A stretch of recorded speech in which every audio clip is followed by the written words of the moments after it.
नमस्कार. आजच्या व्हिडिओमध्ये आज आपण बघणार आहोत वांग्याचं भरीत.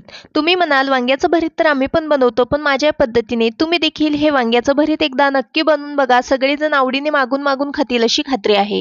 व्हिडिओला सुरुवात करूयात. वांग्याचं भरीत बनवण्यासाठी या इथं मी 2 मोठ्या आकाराचे वांगे घेतलेले आहेत. काळ्या रंगाचे वांगे मी इथं भरीत बनवण्यासाठी घेतलेले आहेत. हे वांगे मी स्वच्छ पाण्याने धुवून घेतले, त्यानंतर सुती कापडाने पुसून घेतलेले आहेत. वांगे पुसून झाल्यानंतर आपल्याला अशा पद्धतीने चाकूने वांग्यांवरती काही काप मारून घ्यायचे आहेत. तर एका वांग्याला मी 4 ते 5 काप या पद्धतीने मारून घेतलेले आहेत, जेणेकरून वांग आतपर्यंत छान असं भाजलं जातं. आता वांग लवकर आणि चांगलं भाजावं यासाठी आपल्याला वांग्याला वरच्या बाजूने या पद्धतीने ब्रशने तेल लावून घ्यायचं आहे. तर दोन्हीही वांग्यांना मी याच पद्धतीने तेल लावून घेतलेलं आहे. वांग्याचं भरीत हे बऱ्याचशा भागांमध्ये बरेचशे वेगवेगळ्या पद्धतीने बनवलं जातं. आमच्याकडे हे वांग्याचं भरीत कसं बनवलं जातं हे मी तुम्हाला आज दाखवत आहे. दोन्हीही वांग्याला छान असे काप मारून घेतले आणि तेल लावून घेतलं. पुढच्या कृतीकडे वळूयात. या ठिकाणी मी गॅस ऑन केलेला आहे. गॅसवरती मी अशा प्रकारची जाळी ठेवलेली आहे. याच्यावरती हे वांग मी भाजून घेणार आहे. वांग अलटून पलटून सर्व बाजूने छान असं भाजायचं आहे. तोपर्यंत दुसरं वांग मी दुसऱ्या गॅसवरती भाजण्यासाठी ठेवलेलं आहे. तुमच्याकडे अशा प्रकारची जाळी नसेल तर तुम्ही डायरेक्ट गॅसवरती देखील हे वांग भाजून घेऊ शकता. तर या ठिकाणी बघू शकता हे दोन्हीही वांगे अगदी छान असे मी गॅसवरती भाजून घेतलेले आहेत. आता हे वांगे आपण एका ताटामध्ये काढून घेऊयात आणि पूर्णपणे थंड करून घेऊयात. गावाकडे म्हणाल तर हे वांगे गॅसवरती डायरेक्ट न भाजता चुलीमध्ये छान असे भाजून घेतले जातात आणि त्या वांग्याचं भरीत काही भन्नाटच लागतं. पण आता हल्ली चुली राहिलेल्या नाहीत, तर अशा वेळेस तुम्ही हे डायरेक्ट गॅसवरती देखील भाजू शकता. वांग थंड होत आलं की आपण याच्यावरची साल काढून घेऊयात. जे काळं टरफल आहे ते आपल्याला पूर्णपणे काढून घ्यायचं आहे. वांग अजूनही गरम आहे. थोड्या वेळासाठी मी थंड होण्यासाठी ठेवलेलं होतं, तरी देखील वांग थोडंसं गरम आहे. तर वांग लवकर थंड होत नाही. तर या पद्धतीने मी दोन्हीही वांग्यांवरची साल आहे ती किंवा काळं जे टरफल आहे ते काढून घेते. या पद्धतीने हे वांग डायरेक्ट गॅसवरती भाजून याचं भरीत बनवलं तर त्याची चव आहे ती अगदी भन्नाटच लागते. चवीला म्हणाल तर अगदी भन्नाट असं आपलं वांग्याचं भरीत बनवून तयार होतं. या ठिकाणी मी दोन्हीही वांग्यांवरचं जे काळं टरफल होतं ते काढून घेतलेलं आहे. आता हे वांग्यांचं देठ आहे ते आपण कट करून घेऊया चाकूने. या ठिकाणी आता सर्वात महत्त्वाची टिप्स किंवा सर्वात महत्त्वाची गोष्ट म्हणजे हे वांग आपल्याला अशा पद्धतीने ओपन करायचं आहे. तर दोन्हीही वांगे आपण या पद्धतीने ओपन करूया. वांग ओपन केल्यानंतर आपल्याला यामध्ये वांग किडलेलं आहे का हे चेक करायचं आहे. ही खूप महत्त्वाची टिप्स आहे, कारण वांग आतल्या बाजूने किडलेलं देखील असू शकतं. तर या ठिकाणी हे दोन्हीही वांगे आहेत ते अगदी छान असे फ्रेश आहेत. यामध्ये किडलेला भाग अजिबात नाही. काही वेळेस काय होतं, वांगे किडलेले असतात, तर अशा वेळेस हे अगदी छान असं ओपन करून पाहिलं तर आपल्या लक्षात येतं.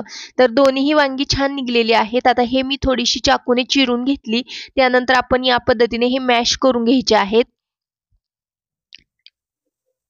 या पद्धतीने हे वांग आहेत ते मी व्यवस्थित असं मॅश करून घेते. याआधी देखील मी चॅनलवरती खूप साऱ्या भाज्यांच्या व्हिडिओज किंवा भाज्यांच्या रेसिपीज अपलोड केलेल्या आहेत. त्या तुम्ही पाहिलेल्या नसतील तर चॅनलला नक्की भेट द्या. या ठिकाणी दोन्हीही वांगे मी व्यवस्थित असे मॅश करून घेतलेले आहेत. पुढच्या कृतीकडे वळूयात. गॅसवरती कढई गरम करायला ठेवली. यामध्ये फोडणीकरता 2 पळी इतकं तेल घातलेलं आहे. तेल छान असं कडकडीत गरम झालं की लगेचच पाव चमचा मोहरी, पाव चमचा जिरे घालूयात. जिरे मोहरी छान फुललं की काही कढीपत्त्याची पानं घालायची आहेत. लगेचच घालूया अद्रक आणि लसणाची पेस्ट. या ठिकाणी मी ठेचून घेतलेला लसूण घातला आणि अद्रक पेस्ट घातलेली आहे. व्यवस्थित असं परतून झाल्यानंतर घालूयात यामध्ये एक मोठ्या साईजचा बारीक चिरलेला कांदा. कांदा देखील छान असा सोनेरी रंगावरती परतून घ्यायचा आहे. कांदा परतत आला की घालूयात यामध्ये हिरव्या मिरचीचे तुकडे. छान असं परतून घ्यायचं. त्यानंतर काही सुके मसाले, 1 चमचा धना पावडर, अर्धा चमचा हळद पावडर घातलेली आहे. 1 चमचा गरम मसाला घालायचा आणि व्यवस्थित असं मिक्स करून घ्यायचं आहे. सोबतच घालूया बारीक चिरलेली फ्रेश कोथिंबीर आणि व्यवस्थित अशी परतून घेऊयात. फोडणी छान अशी परतून झालेली आहे. आता यामध्ये घालूयात मॅश करून घेतलेले वांगे. सोबतच घालूया चवीकरता मीठ. आता हे वांग्याचं भरीत व्यवस्थित असं मिक्स करून घेऊयात.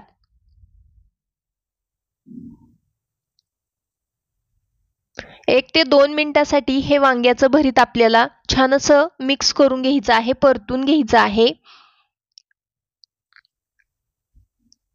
भरीत छान असं परतून झालेलं आहे. आता यामध्ये आपल्याला घालायचा आहे भाजून घेतलेल्या शेंगदाण्यांचा कूट.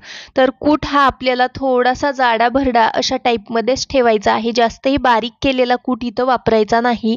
यामुळे भरिताची जी चव आहे ती अगदी भन्नाट लागते. तर या पद्धतीने तुम्ही भरितामध्ये भाजून घेतलेल्या शेंगदाण्यांचा जाडसर असा कूट एकदा नक्की घालून बघा. भरीत काही भन्नाट चवीचं बनतं. आता हा कूट देखील छान असा मिक्स करून घ्यायचा आणि थोड्या वेळासाठी हे वांग्याचं भरीत ओपनलीच आपल्याला छान असं फ्राय करून घ्यायचं किंवा परतून घ्यायचं. त्यानंतर इथं आपलं वांग्याचं भरीत सर्व करण्यासाठी किंवा खाण्यासाठी तयार आहे. एका प्लेटमध्ये काढून घेत आहे. भरीताला कलर काय सुंदर आलेला आहे. वरच्या बाजूने फ्रेश कोथिंबीर घालूयात. चवीला म्हणाल तर अगदी भन्नाट अशा प्रकारचं हे वांग्याचं भरीत बनवून तयार झालेलं आहे. हे भरीत तुम्ही भाकरीसोबत खाऊ शकता, चपातीसोबत, बाजरीच्या भाकरीसोबत तर भन्नाटच लागतं. व्हिडिओ आवडला असेल तर लाईक करा.